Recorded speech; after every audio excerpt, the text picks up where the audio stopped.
Bismillahirrahmanirrahim. Assalamualaikum warahmatullahi wabarakatuh. Alhamdulillahi rabbil alamin. Hamdan na'imin, hamdan syakirin, hamdan yuwafi ni'amahu wa yukafi'u mazidah.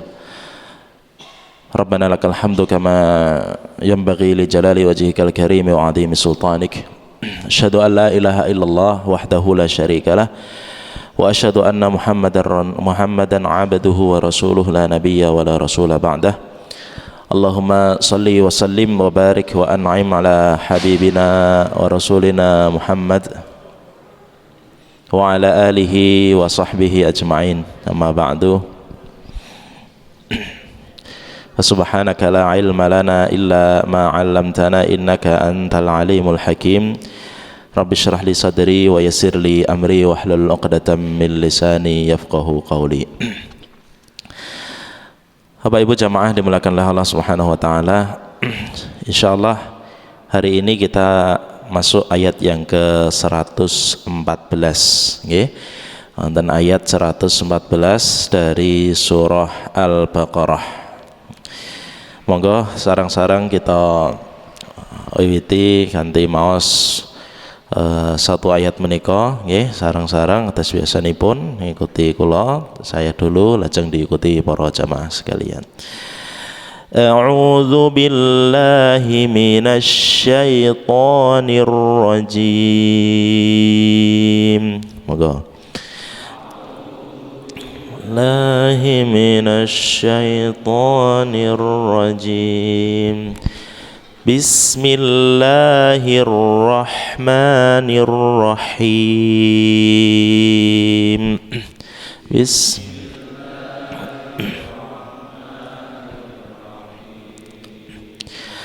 Wa man azlamu mimman mana'a masajidallahi an yuzkara fiha ismuhu. Sampai beriku. Wa man azlamu mimman mana'a masajidallahi an yuzkara fiha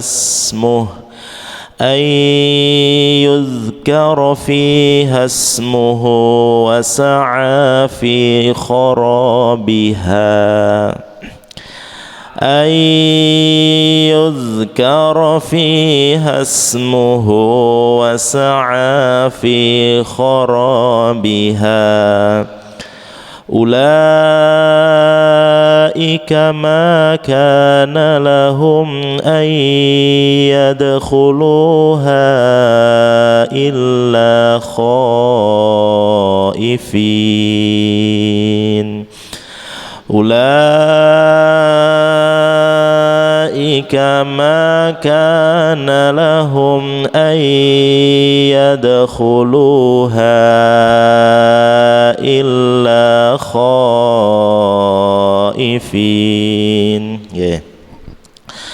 لهم في الدنيا خزي ولهم في الآخرة عذاب عظيم لهم في الدنيا خزي ولهم في الآخرة عذاب عظيم. Pun satu ayat menika insyaallah atas pembahasan kita sedaya nggih. Bismillahirrahmanirrahim. Dalam artikan rumiyin. Wa man adlamu mimman mana'a masajidallah. Dan siapa yang lebih zalim? Adlamu zalim. Berbuat berlebihan, berbuat kezaliman. Siapa yang lebih zalim daripada mimman mana'a masajidallah? Dari orang-orang yang menghalang-halangi orang dari masjid Allah. Ayyudhkara fiha ismuhu, di mana orang-orang tadi menghalangi orang lainnya yang ingin menyebut atau berzikir menyebut asma Allah Subhanahu wa taala. Wa sa'a fi kharabiha, Kemudian orang yang menghalangi tadi juga berusaha untuk merobohkannya. Khorab itu merobohkan masjid-masjid Allah. Napa yang dimaksud merobohkan, napa beto linggis di uncale linggis ngoten nggih. Ya nanti kita bahas maknanya. Ini dimaksud merobohkan itu seperti napa? Ulaika ma kana lahum ay yadkhuluha illa khaifin. Mereka ini seharusnya tidaklah mereka ini masuk masjid-masjid Allah Subhanahu wa taala kecuali dalam keadaan khauf, takut. Orang masuk masjid Allah dimanapun masjid itu berada, ya, maka seyogyanya setiap yang masuk masjid Allah itu dalam keadaan takut merendahkan diri di hadapan Allah Subhanahu wa taala. Lahum fid dunya khizyun wa lahum fil akhirati adzabun azim. Maka bagi mereka yang tidak menghormati kemuliaan masjid ini, fid dunya khizyun, maka bagi mereka kehinaan di dunia, walahum fil akhirati adzabun azim, dan lebih-lebih mengkaitan hari akhirat mereka mendapatkan adab yang berat, siksa yang berat. Ya. Ini kurang lebih terjemah dari ayat menika. Mila niki ayat yang sangat penting. Semua ayat penting bagi kita, tapi ini berkaitan langsung bagaimana Allah memerintahkan kepada kita melalui ayat ini untuk memuliakan dan memakmurkan masjid-masjid Allah Subhanahu wa taala, ya, tentang kemuliaan masjid. Ayat menika diawali dengan waman adlamu siapa yang lebih zalim daripada orang-orang yang menghalangi orang-orang manusia lain untuk masuk masjid Allah. Yang dimaksud napa? Tafsiran yang pertama, Bapak Ibu, yang dimaksud orang-orang zalim tersebut adalah yaitu orang-orang Nasrani, orang-orang Nasara. Yang dimana di zaman itu mereka ini adalah melakukan perbuatan membuang kotoran ke Baitul Maqdis. Baitul Maqdis niku adalah nama lain atau istilah lain dari Al-Masjidil Aqsa. Nggih. Baitul Maqdis, rumah Allah yang suci. Itu penyebutan untuk Masjidil Aqsa. Masjidil Aqsa menika adalah masjid yang secara kemuliaan dan keutamaan nomor 3, Pak. Nggih, dalam keyakinan kita. Yang pertama adalah Masjidil Haram dan Mekah Al-Mukarramah, Ka'bah berada di sana. Yang nomor 2 adalah Masjid Nabawi wonten kota Madinah Al-Munawwarah, dan nomor 3 adalah Masjidil Aqsa atau istilah lainnya Baitul Maqdis. Ini masing-masing sholat di masjid ini itu kemuliaannya atau nilainya di sisi Allah itu ketika pun Kanjeng Nabi, Masjidil Haram itu sebagaimana sholat 100.000 kali dibanding masjid yang lain selain masjid yang 2 tadi. Masjid Nabawi 1000 kali keutamaan pahalanya, sedangkan Masjidil Aqsa 500 kali. Ya. La tusyaddur rihal, bahkan membekali diri, tiket kalau zaman sekarang pakai visa itu kita sampai modal besar untuk bisa tindak mereka itu bukan hal yang sifatnya makruh, ya. Bahkan itu disunahkan. Rihlah atau bepergian jauh itu tidak sangat disunahkan sifatnya kecuali ketiga masjid menika. Masjid Haram, Masjid Nabawi, Masjidil Aqsa, ya. Modal 30-40 juta. Wah, iman-iman, buatan iman-iman, ada iman-iman, karena rihlah atau bepergiannya itu memang adalah sangat bermanfaat, tindak ke masjid-masjid yang dimuliakan, melebihi masjid yang lain. Baitul Maqdis, jadi mereka ini skala itu orang-orang Nasara sampai membuang kotoran ke Baitul Maqdis, atau Masjidil Aqsa. Masjidil Aqsa niku nama kawasan, Bapak Ibu. Kadang kita kalau buka di Google, kita itu kan sedikit-sedikit Google, Mbah Google radhiyallahu anhu. Ya enggak apa-apa, artinya kalau Google itu ngeten, Pak. Bukan berarti kalau kita kalau pengen mengetahui sesuatu, saat ini memang zaman kita itu di zaman Google. Itu apa, kita pengen mengetahui sesuatu ya saat ini bukanya Google, tapi kita harus saring, terutama terkait berita-berita atau terkaitan. Karena bercampur, Pak. Kemarin saya mencoba menelisik tentang misalnya permasalahan fikih gitu. Google seperti apa sih? Jadi kalau tidak hati-hati itu bercampur, Pak. Jadi kemarin saya mencoba apa yang dikatakan Google tentang madhab-madhab fikih misalnya. Saya buka seret gitu. Ada salah satunya kan sumbernya Wikipedia misalnya. Itu bercampur, Pak. Jadi madhab dalam Islam ada madhab Sunni, ada madhab Syiah gitu. Padahal jelas Syiah itu menyelisihi akidah Ahlussunnah wal Jamaah. Tapi oleh di sana lah, karena yang mengupload konten-konten di sana kan ya semua orang itu. Maka bukan berarti kok sama sekali gitu haram kita tidak boleh buka Google, tapi perlu disaring, hati-hati gitu. Karena berita itu ya saat ini kita di zaman yang dimana sebagian besar berita itu dikuasai oleh orang-orang Yahudi. Ya itu nih, sehingga banyak berita itu di sana ya memang banyak, misal apalagi berita tentang hari ini gitu menyudutkan umat Islam. Contoh dalam permasalahan Palestina sekarang, yang dimana kita masuk pembahasan Baitul Maqdis juga kan sekarang sedang dijajah oleh orang-orang Yahudi. Nah, kalau kita itu ndak sharing tentang beritanya, itu banyak berita terutama dari media-media luar sana itu yang justru dianggap teroris itu orang-orang Palestina, Pak. Udah bayangkan itu. Padahal yang sejatinya teroris siapa ini? Nah, Yahudi. Mereka tuh menginjak-injak orang nabi sholat dibodili, Pak. Duar, Masya Allah. Mau masuk Masjidil Aqsa, orang Palestina sendiri. Itu harus dicek wah, ya Allah. Nah, kan ngaten nggih. Terus Masjidil Aqsa kembali. Itu kan jenengan misal searching gitu, banyak keluar biasanya gambar kubahnya kubah emas itu. Ya, itu Masjidil Aqsa. Sebenarnya istilah Masjidil Aqsa itu adalah nama kawasan, Bapak Ibu. Kawasan yang memang yang kubah emas itu adalah namanya Qubbatus Shokhrah, Masjid Kubah Batu, yang dimana itu dari situ Nabi Shallallahu Alaihi Wasallam tindak Isra Mi'raj.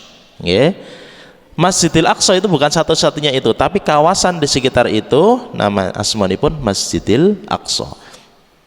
Masjid yang kubah, kubah itu masuk di situ. Ada Masjid Qibli namanya. Masjid Qibli itu masjid yang menghadap ke arah kiblat. Warnanya kubahnya agak hijau, kehijauan. Itu masjid. Jadi di sana itu tempat mushola, tempat untuk sholat itu banyak. Masjid ini, tempat ini, tempat ini. Nah, kawasan itu, satu kawasan itu asmanipun kawasan Masjidil Aqsa, yang memang di zaman kita ini sedang dijajah oleh orang-orang Zionis, orang-orang Yahudi. Kita ajeng mereka gitu diperiksa, Pak. Nah, saya belum langsung pergi ke sana, tapi keluarga saya pernah ke sana. Itu nembe melebet daerah Palestina itu sudah pemeriksaannya ketat sekali. Yang bawah itu laras panjang ini, Pak. Jadi orang-orang Yahudi itu nek meriksa kita itu senjatanya lengkap. Mriki isine napa niku? Pelindung anti peluru niku. Senjatanya itu laras panjang. Itu sekaligus menunjukkan rasa takut mereka, Pak. Sebenarnya wedi banget oleh umat Islam niku. Lah orang-orang Palestina itu tidak punya senjata kok. Nggak ada. Kalau sekali dikirim senjata, beritanya itu gempar seluruh dunia. Ini loh teroris itu. Astagfirullah. Mereka tidak punya senjata. Berapa kali saudara-saudara kita di sana itu dibunuh oleh orang-orang Yahudi. Baru tindak ke masjid, perempuan keluar gitu mau ke pasar ngantar anaknya, tiba-tiba dari jauh, duar itu, Masya Allah, banyak kejadian gitu. Nah, insya Allah suatu saat dan semoga segera Masjidil Aqsa kembali ke pangkuan umat Islam, insyaallah. 2 kali, Pak, sudah direbut itu di zaman Umar bin Khattab radhiyallahu anhu sama di zaman pahlawan Islam namanya Salahuddin Al-Ayyubi. Itu kembali pangkuan umat Islam, tapi saat ini kembali ke mereka dan banyak kedoliman yang sekarang terjadi. Di zaman itu juga kembali ke ayat menika, orang-orang Nasara membuang kotoran ke Baitul Maqdis atau Masjidil Aqsa dan menghalangi orang-orang untuk tidak mengerjakan sholat di dalamnya. Mereka itu adalah orang-orang Nasara yang karena kebenciannya kepada orang Yahudi kala itu membantu Bukhtanun Nasr, penguasa Babilonia, penganut agama Majusi, berusaha untuk merobohkan Baitul Maqdis. Di zaman kita sekarang pelakunya sinten? Orang-orang Yahudi. Dan mereka juga berusaha untuk merobohkan juga Pak, Masjidil Aqsa. Upayanya gimana? Nggak kelihatan dari atas, tapi dari bawah Pak.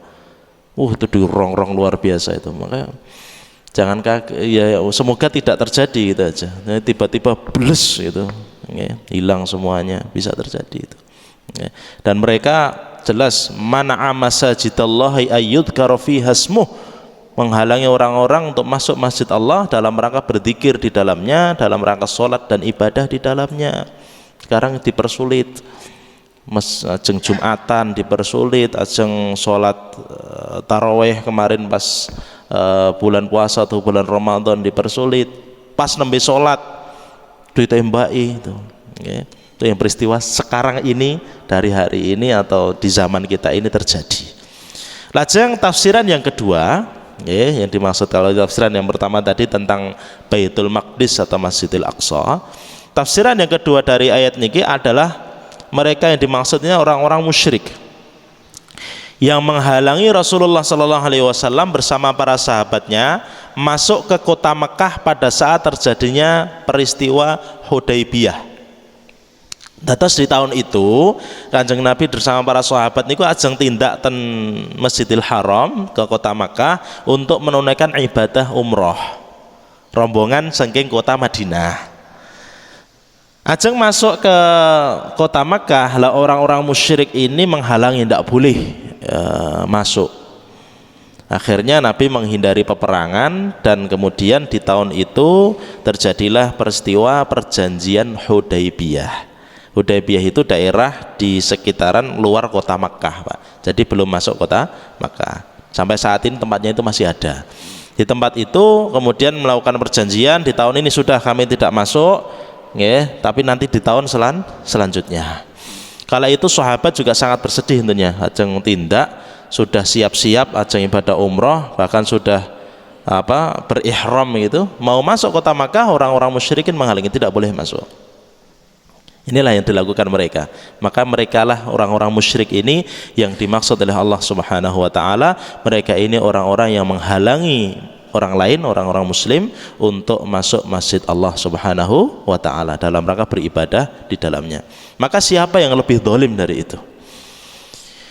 Kanjeng Nabi bersama para sahabat tindak kota Mekah dah bukan rangka untuk berperang. Tidak bawa senjata perang, Pak. Bawanya itu kalau dalam sirah niku disebutkan bawahnya itu hanya pisau-pisau kecil yang itu gunakannya ya memang orang-orang kala itu kalau bersafar itu biasa pedang kecil, pisau gitu loh Pak. Untuk apa? Hewan-hewan buas atau untuk menyembelih unta mereka. Tidak bawa yang pedang panjang gitu. Yang memang untuk perang beda. Kalau memang berangkat untuk perang itu sudah bajunya baju perang, ya. Pedangnya itu pedang khusus komplit gitu, kelengkapannya itu beda. Dikala itu tidak untuk itu. Jadi Kanjeng Nabi berangkat ke kota Makkah Al-Mukarramah di tahun itu bukan untuk perang, bukan untuk merusak di sana, apalagi tidak pernah itu. Bukan untuk membunuh orang-orang musyrik dikala itu. Niatnya hanya satu, biarkan kami beribadah. Dah gitu. Gitu. Cukup kami beribadah. Biarkan kami masuk kota Makkah, kami ibadah umroh beberapa saat, dan umroh itu cepat Pak. Sebenarnya kalau umroh itu cepat. Umroh itu kan prosesnya itu tidak lama. Rata-rata umroh itu kurang lebih 3-4 jam selesai. Benten kali haji. Nah sebentar lagi haji. Haji itu dari tanggal 8 Dzulhijjah itu sudah mulai hari tarwiyah namanya. Nanti 9 puncaknya ibadah haji. Napa? Wukuf wonten Arafah. 10 itu nanti tawaf, sa'i, lajeng tahallul, membeli hewan kurban tanggal 10-nya. 11, 12, 13 maksimal itu nanti lempar jumrah di sana. 2 hari angsal atau sempurnakan sampai 3 hari juga angsal. Sudah, berarti 8, 9, 10, 11, 12, 13, 6 hari kalau ibadah haji. Biasanya pun naik jamaah Indonesia kan datangnya waktunya kan 40 hari, entah itu di awal kemudian nanti setelah hari tasyrik itu 2-3 hari langsung kembali ke Indonesia, atau ada kloter yang terakhir kan mepet nih tapi nanti pada hajinya longgar. Tapi peristiwa atau puncaknya haji ya tadi dari tanggal 8 Dzulhijjah sampai 13 Dzulhijjah. Umrah mboten, umrah nggak sampai 1 hari. Masuk ke Makkah dalam sudah ihram, kalau berangkatnya emang niat umrah. Kalau nanti jadi kan mau umrah itu kan ada miqatnya atau ngambil berniat untuk umrahnya. Itu kalau di pesawat biasanya kalau di Indonesia itu melewati daerah Yaman namanya Yalamlam. Niku sudah berniat, kalau sudah niat untuk umrah sudah gantos pakaian ihram. Nah, kalau dari Madinah nanti ada, kemudian yang paling dekat itu namanya Tan'im. Biasanya umrah itu kalau pengen ngulang, niku medal rien dari daerah itu terdekat itu namanya mikot atau ngambil niatnya itu dari Tan'im. Kemudian masuk prosesinya itu nggak lama. Dari nanti tawaf, 7 kali selesai tawaf, sholat nonton belakang makam Ibrahim. Makam napa makam? Makom. Benten makam ini nanti kiranya makam kuburan. Makom itu tempat berdiri, tempat berpijak Nabi Ibrahim pada saat membangun Ka'bah Al-Musyarrafah. Maka sunnahnya setelah tawaf 7 kali itu sholat di belakangnya makom Ibrahim, yang kalau sekarang itu ada khusus di wadah khusus nih Pak, itu ada dekat Ka'bah itu. Selesai itu mau unjuk Zam-Zam dulu boleh, lajeng sa'i, sa'i bolak-balik Bukit Sofa dan Marwah. 7 kali itu bukan 7 putaran ngeten, tapi Sofa ke Marwah itu satu shout namanya. 1, 2, 3, 4, 5, 6, 7. Jadi kalau awalnya mesti Bukit Sofa, nanti berakhir di Bukit Marwah. Sudah selesai itu keluar tahallul, cukur, selesai Pak, ibadah umrah. Jadi hanya 3 jam 4 jam, tidak lama sebenarnya. Di zaman itu karena Kanjeng Nabi Sallallahu Alaihi Wasallam dan para sahabat yang lain, biarkan kami sholat di Masjidil Haram, biarkan kami umrah di sana. Bukan musim haji juga Pak. Tapi oleh orang-orang musyrikin itu dihalangi, tidak boleh. Apa sebabnya? Maka Nabi sampai ngendikan, maka ana hadun yasuddu an hadzal bait. Tidaklah seorang pun berhak untuk menghalang-halangi orang lain untuk masuk dari masjid Allah Subhanahu wa taala. Wasa'a fi kharabiha. Mereka tidak hanya menghalangi saja, tetapi mereka juga berusaha untuk merobohkannya. Apa yang dimaksud merobohkan ini? Ibnu Zaid mengatakan mereka itu menghadang orang-orang yang hendak memakmurkan masjid dengan berzikir kepadanya dan mendatanginya untuk menunaikan haji dan umrah. Terus sa'a fi kharabiha itu secara bahasa kan merobohkan, Pak. Artinya di situ juga masuk secara fisik merusak masjid Allah Subhanahu wa taala. Terlebih dari itu yang dimaksud merobohkan masjid Allah adalah merusak kegiatan-kegiatan masjid.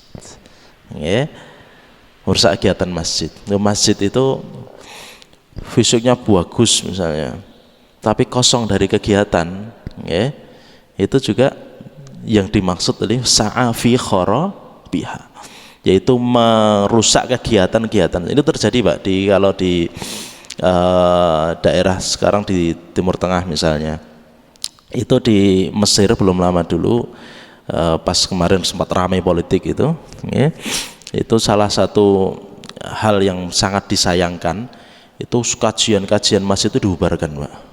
Terus ada masjid yang kegiatan itu buahnya oleh syekh ini sedikit tok itu ndak rame misalnya, kemudian nyinggung pemerintah gitu misalnya kala itu langsung Pak. Jadi kegiatan gini itu depannya langsung diawasi oleh orang mereka mata-mata gitu, dan besoknya sudah bubarkan semuanya, kajian semua di masjid ini bubar, udah boleh gitu. Ya Allah, itu terjadi dan ya alhamdulillah saat ini lebih reda, tapi itu sempat terjadi di teman-teman kita di sana itu. Jadi masjid yang awalnya itu makmur dengan kegiatan-kegiatan itu dirusak kegiatan-kegiatan tersebut sehingga hampir kosong dari kegiatan-kegiatan yang bersifat positif. Sehingga dimaksud wasa'a fi kharabiha itu merusak baik fisiknya maupun kegiatan masjid itu. Kemudian tentang kemakmuran masjid itu bagaimana sih memakmurkan masjid, itu disebutkan Gusti Allah wonten surat At-Taubah ayat yang ke-18. Innama ya'muru masajidallahi man amana billahi wal yaumil akhir wa aqamas shalah wa ataz zakah wa lam yakhsha illallah. Orang-orang yang memakmurkan masjid, mereka ini adalah orang-orang yang beriman kepada Allah, man amana billah wal yaumil akhir, dan hari akhir, wa aqamas shalah, dan mendirikan salat, wa ataz zakah, menunaikan zakat, walam yakhsha illallah, dan tidak takut kepada siapapun selain kepada Allah Subhanahu wa taala. Di sini napa, Pak? Tetes ya'muru, memakmurkan masjid, itu disebut Gusti Allah wonten Quran, ya, termasuk ayat ini. Maka apa yang dimaksud memuliakan masjid itu? Coba kita tengok bagaimana Kanjeng Nabi mencontohkan kepada kita. Rasulullah Shallallahu Alaihi Wasallam pada saat hijrah ke kota Madinah, pertama yang dibangun sebelum masuk kota Madinah itu Masjid Quba. Itu awal masjid yang dibangun di zaman Rasulullah SAW, Masjid Quba. Lajeng masuk ke Masjid ke Madinah Al-Munawwarah, memilih salah satu tempat yang akan dijadikan masjid. Tapi kemudian di mana ini? Untanya Nabi kan yang jalan, Pak, seret gitu. Hingga berhenti di salah satu tanah yang itu milik dua pemuda, Sahal dan Suhail. Akhirnya dibebaskan oleh Nabi SAW. Sahal dan Suhail pengen, ya Rasulullah, sudah, ini untuk engkau dikasihkan gitu. Maka kata Nabi, tidak, aku yang akan beli dan aku yang akan wakafkan ini. Jadi Kanjeng Nabi, karena ini nanti akan jadi masjid, salah satu masjid utama umat Islam, aku yang akan bayar dan aku wakafkan ini fisabilillah. Akhirnya mulai dibangun, Pak, Masjid Nabawi itu. Sederhana sekali. Di zaman itu Masjid Nabawi itu sederhana sekali. Jadi dibuat tembok kotak begitu, ya, dan sangat sederhana. Tetapi masya Allah di sini kesederhanaan itu ternyata tidak menghalangi bahwa Masjid Nabawi itu penuh fungsi dan manfaat. Ya. Fungsinya di Masjid Nabawi, Nabi kemudian setelah itu mulai menghidupkan masjid. Apa saja, Pak? Di antaranya kajian-kajian ilmu dihidupkan oleh Rasulullah SAW. Jadi masjid itu salah satu fungsi utamanya adalah untuk mengkaji ilmu. Karena ilmu ini bekal di atas napa mawon. Ya, setelah di luar masjid mau ke pasar butuh ilmu fikih jual beli, ya. Keluar masjid hidup bermuamalah dengan tetangga butuh ilmu di sana. Ada hubungan dengan tetangga, hubungan baik bagaimana? Ada hukum di sana sewa menyewa, ada hukum di sana itu utang piutang. Ya, dibahas di masjid. Pusatnya yang akan menjaga umat itu berawal dari ilmu. Maka dihidupkan oleh Rasulullah. Setiap pagi itu Rasulullah itu menjadi kampusnya Nabi. Jadi masjid itu dengan kesederhanaan itu, Pak, itu para ahli sejarah menyebutkan dengan ini kampusnya Nabi, Pak, masjid. Dan kejayaan umat itu setelah itu nanti bagaimana awal mula kejayaan umat itu pasti berawal dari masjid. Pusat, jadikan masjid itu pusat kaji ilmu. Nabi mulai hidupkan kaji ilmu dengan para sahabat, fikihnya, hukum macam-macam. Dan setiap hari Rasulullah itu, tiap hari mesti ada kajian ilmu. Entah pada sholat kados ngeten niki atau waktu duha, sampai siang nanti ilmu terus itu. Pada duhur, pada asar. Yang pertama hidupkan kajian ilmu. Nomor yang kedua, Nabi itu menggunakan masjid itu untuk bermusyawarah dengan sahabatnya. Terus kalau nggak pas kajian gitu, ngumpul bersama para sahabat, pripun musyawarah, ayo. Musyawarah bahas umat, untuk bermusyawarah untuk gimana selanjutnya umat ini, di musyawarah itu memaksimalkan fungsi masjid. Yang ketiga itu menyusun strategi jihad, Pak. Jadi tidak perlu Nabi itu kemudian kantor khusus di detasemen khusus jihad di masjid. Jadi nyusun strategi jihad, di mana akan berjihad ini menghadapi orang-orang musyrikin besok di Uhud di tahun ketiga Hijriah. Itu musyawarah tentang strategi jihadnya itu di masjid. Selanjutnya di masjid itu difungsikan Nabi juga sebagai klinik. Atas klinik pertama dalam sejarah, itu di masjidnya Nabi Shallallahu Alaihi Wasallam. Setelah orang berperang itu terluka misalnya Pak, itu dirawatnya menggunakan salah satu bagian masjid. Jadi orang sakit datang ke masjid karena enten dokternya. Kalau dalam sejarah disebutkan itu salah satu dokter yang terkenal itu namanya sahabiyat Rufaidah al-Aslamiyah. Nah, itu dirawat di masjid. Jadi mereka terluka, wis nggak perlu kemana-mana, tanggung masjid. Masalah ekonomi itu juga diselesaikan di masjid. Gimana nih ekonomi umat? Itu terpusat di masjid. Agar di mana di sekitaran itu orang-orang fuqara dan masakin, bahkan ada satu tempat itu namanya sufah Pak di masjid itu di masjid yang tempat dikhususkan untuk orang-orang yang tunawisma atau orang-orang yang membutuhkan tempat tinggal namanya sufah. Itu termasuk sahabat Abu Hurairah radhiyallahu anhu. Beliau ini tinggal hariannya itu dekat di masjid. Nah, maka mereka ini disebut ahlus sufah. Ahlus sufah itu memang mereka hariannya tinggal di masjid. Ditanggung Rasulullah sallallahu alaihi wasallam. Mereka menuntut ilmu dengan Nabi. Maka Abu Hurairah itu masuk Islamnya itu hanya sebentar, tapi karena melazimi Nabi tinggal di masjid ahlus sufah itu, sehingga beliau itu menjadi periwayat hadis terbanyak. Padahal masuk Islamnya itu tidak selama Abu Bakar As-Siddiq, tidak selama sahabat Ali bin Abi Thalib. Tetapi meriwayatkan hadis yang paling banyak itu Abu Hurairah. Karena apa? Beliau di fasilitas Nabi, tinggal di masjid ahlus sufah, dan beliau ini melazimi Nabi Shallallahu Alaihi Wasallam. Butuh apa? Ekonomi ke masjid. Maka belajar dari situ, masjid adalah solusi permasalahan umat. Solusi permasalahan umat. Maka di sini bahwasanya bagaimana makmurkan masjid, hendaklah kita jaga masjid Allah. Dengan ya kita kompliti fasilitas dengan sebaik mungkin, tapi jangan kemudian dimegah-megahkan. Bahkan kalau hanya bermegahan kosong dari kegiatan, kata atau Pak Anton, masjid apik banget, 2 lantai 3 lantai, tapi anggar sholat Allahu Akbar, seret satu soft, bahkan satu soft mboten genep. Sok nggih muadzine niku, imame nggih niku, ingkang makmum musafir, gitu. Ya Allah, itu enten nggih, yang model itu. Ya Allah, padahal bagaimana makmurkan masjid itu tidak hanya kita fisiknya saja. Fisik ayo kita rawat dengan sebaik mungkin. Bukan berarti dari ayat ini kita belajar yang penting kegiatannya fisik nggak digagas, itu juga jangan Pak. Jadi imbang begitu. Karena saya pernah juga masuk ke satu masjid, biasanya pun kalau kita safar itu pengen kita mampir atau istirahat sejenak ke belakang sambil sholat tuh nyarinya masjid itu rata-rata gitu.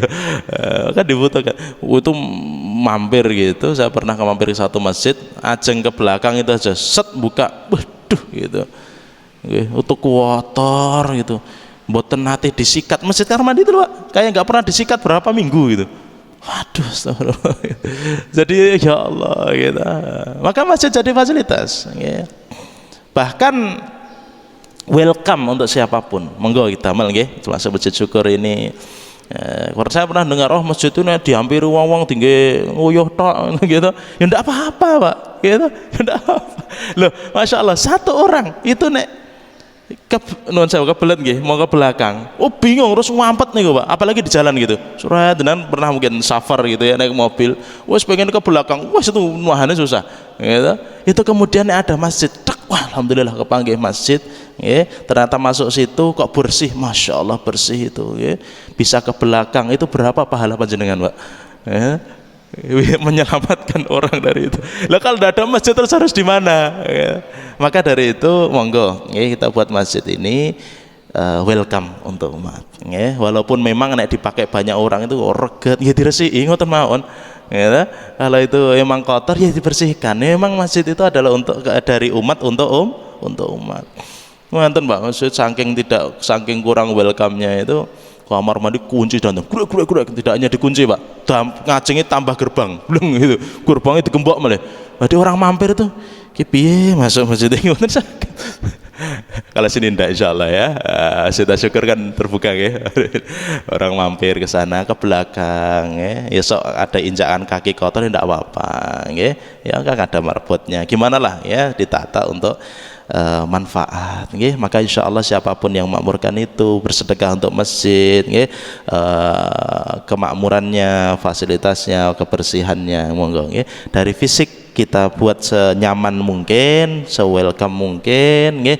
Begitu juga dengan kegiatan-kegiatannya.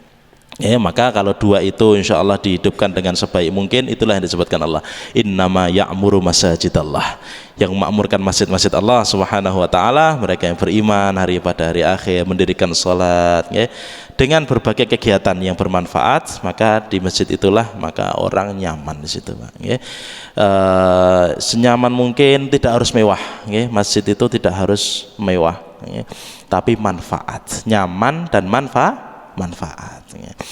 Kemudian ayat nikah kita selesaikan, bahwasanya orang-orang yang menghalangi dari masjid Allah subhanahu wa ta'ala, ulaika ma kana lahum ayyadkhuluha illa khaifin, sungguhnya orang yang masuk masjid Allah subhanahu wa ta'ala harusnya masuk dan masjid dalam keadaan takut pada Allah subhanahu wa ta'ala ya. Bagi orang yang mereka ini menghalangi dari masjid Allah subhanahu wa ta'ala, lahum fid dunya khizyun, maka bagi mereka ini akan mendapatkan kehinaan di dunia, walahum fil akhirati adzabun adzim, karena mereka menginjak-injak kehormatan Masjidil Haram, Masjidil Aqsa dan masjid-masjid yang lain dengan perbuatan-perbuatan mereka, maka bagi mereka di akhirat adzabun adzim, akan mendapatkan adab yang pedih nggih. Itu tadi orang-orang yang menghalangi dari masjid Allah Subhanahu wa taala nggih. Satu ayat menika nggih niki mugi-mugi terus ibrah bagi kita sedaya, bahwasanya jangan sampai kita menjadi bagian dari orang-orang yang menghalangi orang-orang lain atau dengan tidak memakmurkan masjid Allah Subhanahu wa taala. Naudzubillahi min dzalik. Dan juga kita masuk bagian, monggo dengan peran kita bisa berperan apa untuk bisa menjadi bagian dari orang-orang yang memakmurkan masjid-masjid Allah Subhanahu wa taala dengan inisiatif kegiatan, dengan ikut kegiatan terus dan kita jadikan masjid itu adalah menjadi benar-benar manfaat sebagaimana Kanjeng Nabi Muhammad sallallahu alaihi wasallam mencontohkan kepada kita semuanya. Maka teman-teman dimulakan Allah ya, mungkin manfaat bahasan pada hari ini ya.